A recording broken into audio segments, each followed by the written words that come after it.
Um, my camera just does not like staying in focus. Fuck that thing. Hey guys, if you would like to support my channel, please consider becoming a part of my Patreon family. The link will be in the description, and I hope you enjoy the video. Thank you so much.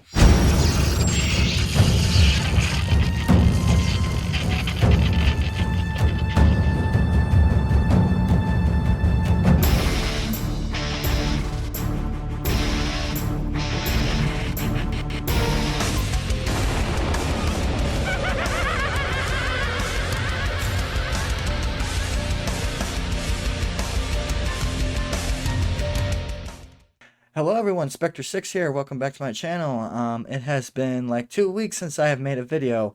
I apologize for that. I have been really busy with work and I've been really exhausted and just haven't really found the time and energy to make a video. But I'm going to make one for you guys right now, and I got something that actually was requested by a friend of mine. He wanted to know what my concealed carry setup was like. What I use, what do I have on it, and the holster that I use. So I'm going to be going over that in today's video. Thank you so much for stopping by. I hope you enjoyed this video. If you do, be sure to let me know down in the comments. Leave a like, subscribe. Also check out my Patreon. The link will be down in the description. Thanks, guys. Alright, guys, so I'm going to go over with you guys what I carry every single day when I'm out and about. And I'm going to go over how I like to run it, the way I run it, the holster that I use, and all that fun jazz. So let's go ahead and get right to it. My weapon of choice for everyday carry is the Sig Sauer M18 P320. The M17 M18 is now the current standard issue sidearm for the U.S. military. I think it's just the Army and the Marines right now. I might be wrong about that. If I'm wrong about that, let me know down in the comments. This was not my original everyday carry. I actually used to have a standard P320. That was black. It was not optics ready, but it was a compact version, and I ran that for about 2 years. And then I've had this lovely baby right here for maybe just under a year. I want to say around 10 months. I honestly lost track. I don't remember when I picked this up, but I know it's been less than a year. The reason I picked this up, well, so first I sold my P320 and picked this up. Reason being is because I wanted it to be optics ready. And, you know, I probably could have just gone the route of getting a aftermarket optic cut slide assembly. But the reason I decided not to do that is because I wanted the actual M18. Like, I wanted, like, the military version. I'm weird like that. I just have like a attraction towards what our military decides to issue, what they carry, and I actually have a long list of firearms that have a history with our military that I plan on buying and adding to my collection. In fact, I'm actually working on 2 of them right now, so that'll be cool. Once I can show those to you guys, that'll be really cool. We'll start with the internals. Nothing's been changed on the internals. Standard trigger, standard recoil spring, standard barrel, standard everything. The P320s have pretty decent triggers. They're definitely better than Glock triggers. I hate Glock all the way around, especially their triggers. But that's an entirely different video. If you guys want to know why I don't like Glocks, let me know and I can make a separate video about that. So, as you can see, I have a red dot. This is the Trigicon RMR. I have it on an adapter plate by Barbaro Engineering. It has the fixed rear sight right here, which is really nice because a lot of the Sig handguns, when you take the plate off, the standard plate that comes with the gun, it takes the rear sight with it. And I wanted to keep the rear sight, so this is the only one that I could find that actually had a rear sight. So that's the reason I got that. And the reason it's on an adapter plate is because Sig handguns are not cut for anything other than Sig red dots, it seems. I did not know that going in. That's my own fault. I didn't do all the research, but nevertheless, I found that adapter plate. And there's plenty of adapter plates out there. I just decided to go with this one. Plus, this is the only one that was in stock. And like I said, it had the rear sight, so that's why I went for it. I spent about $100 on it, and then, well, 110 plus which included the shipping. But and yeah, the reason I went for the Trijicon RMR was mainly because of the night vision compatibility. I don't really run night vision as often as I probably should in order to make that a justifiable, choice. But I just I like having the option of it. I like knowing that it's there in case I ever do need it. And that's the reason I went with the RMR. And yeah, I do think Trijicon is more expensive than it should be. You're really paying for the name, but I kind of understand why it's expensive, because I mean it's standard issue in our military for years now, and it's tried and true. It's their stuff's proven for reliability. So yeah, you're really paying for the name. Like I said, the night vision compatibility with the Trijicon was just kind of the sell point for me, and that's why I went with it. And the dot's really nice and clean. It's pristine. Sight picture, of course, is a little crappy because I mean it's a tiny ass red dot, and they have another one that has a better like field of view, so to speak.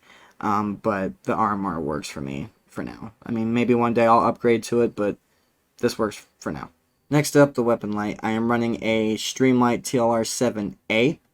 I ran this on my original P320 before I got my M18. And this, Streamlight makes some pretty good stuff. The battery life on this weapon light isn't exactly the best. It does tend to run through the battery pretty quickly.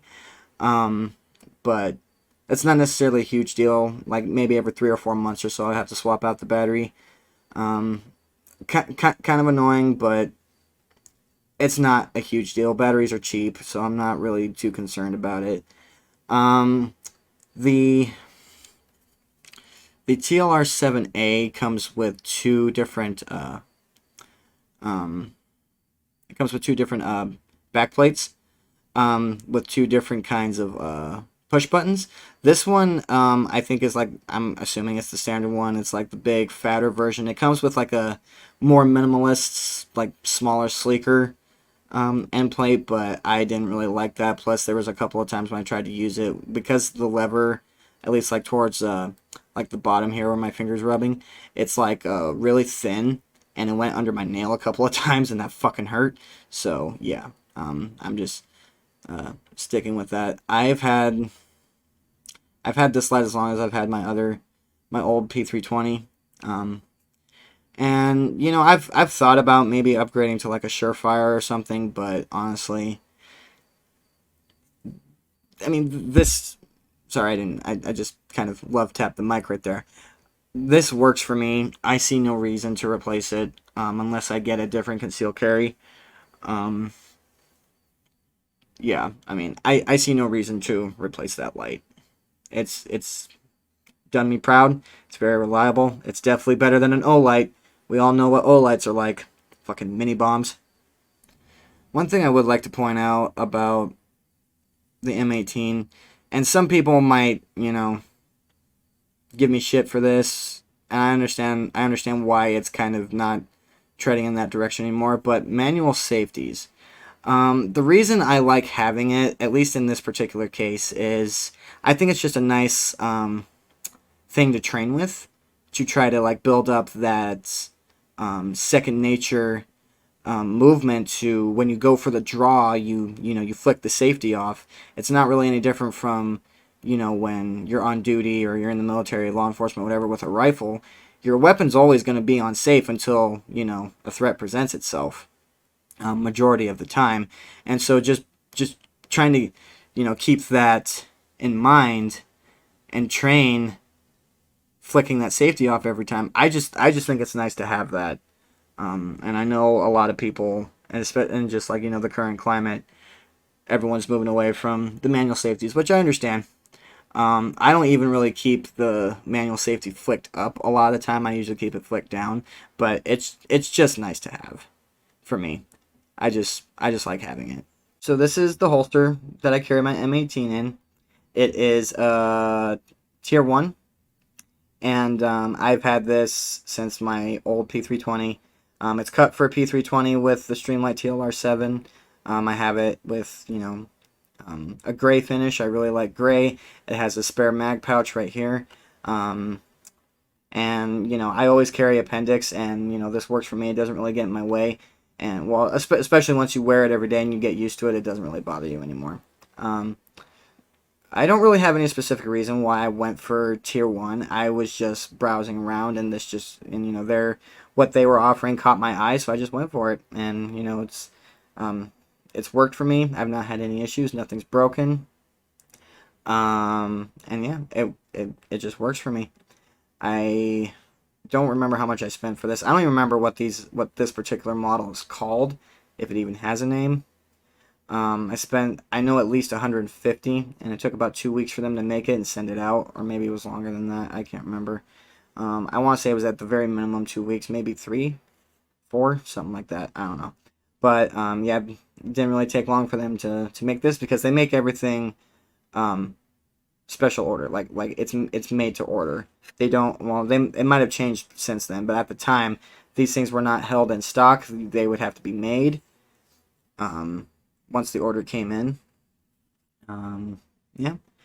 And, you know, I know there's people out there that like just, you know, carrying their gun in a holster. If they want to carry a spare mag, they'll just like carry it on the side, opposite.